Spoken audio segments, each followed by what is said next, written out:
fitter with the Breast Form Store, and I'm here to talk to you about wigs. Quite simply, I'm here to talk to you about the dangers of going with an inexpensive wig from an untrusted source like Amazon or Wish. So, to give you an idea, this is a wig that we ordered from Wish to test the quality. You can see it's kind of curled, kind of straight. It's really ratty looking and is really shiny. And it's small. When you put it on, we'll just put it on this mannequin head here. The biggest challenge with going with a wig where you don't know what the quality is going to be like is you could end up with something like this. So you'll see that in the crown of this wig here, it's kind of lumpy.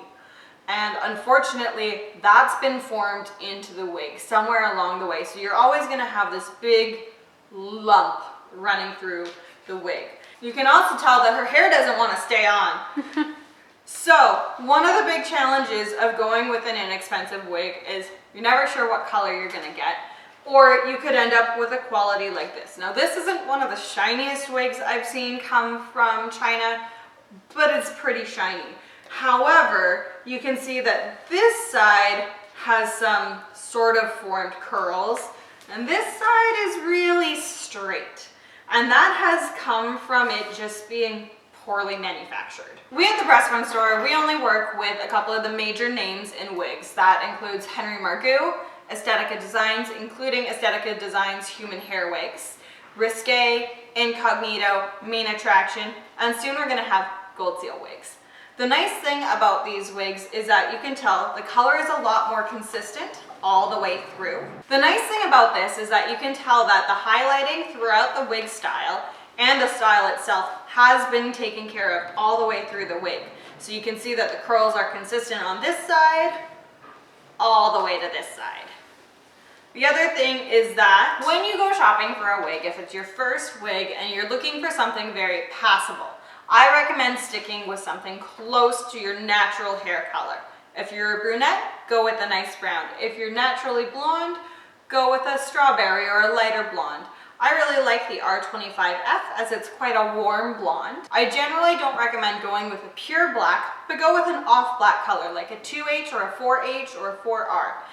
Just because when it comes to wigs, especially with synthetically made wigs, a pure black is like black. A pure black color tends to be very, very black and blah. Normally with human hair, there's some tones to it. So it'll have a little bit of brown or a little bit of red rather than a gray black. So going with that slightly lighter color, although it will still look black, will look a lot more natural, realistic, and passable. The other thing I like to look for when it comes to wigs is a rooted style, with something that has a little bit of a darker color at the top and a lighter color at the bottom. A lot of women who get their hair dyed or highlighted or colored, as their hair grows out, will come in darker at the roots. So it's a really, really easy way to make a style that maybe is a little bit more adventurous for you, or a brighter color, or maybe what would be considered an unnatural color like a platinum blonde look a lot more natural. If you have always dreamed about being that platinum blonde color, I recommend going with the rooted style with the platinum blonde at the bottom, because that's going to make it seem a lot more natural, a lot more passable, and it won't stand out as much as being a wig. One thing that I do find is a regular occurrence is with our clients is that the wig is worn too far forward on the hairline. I do know that there's always concerns about either a receding hairline or having the male brow, which I find really silly. But you want to make sure that the front of your wig, if your style has bangs, you'll have to pull them up. Otherwise, if it's a non-bang style, it'll be a little bit easier. You do want to make sure that it's proportionately above your eyes and your eyebrows to make sure that the wig looks the most natural. If your wig is starting back here, you're going to look, first of all, like your wig is about to fall off, but it's going to be a lot more noticeable that your wig is too far back. If your wig is placed too far forward, it starts to shorten your face and it looks artificial.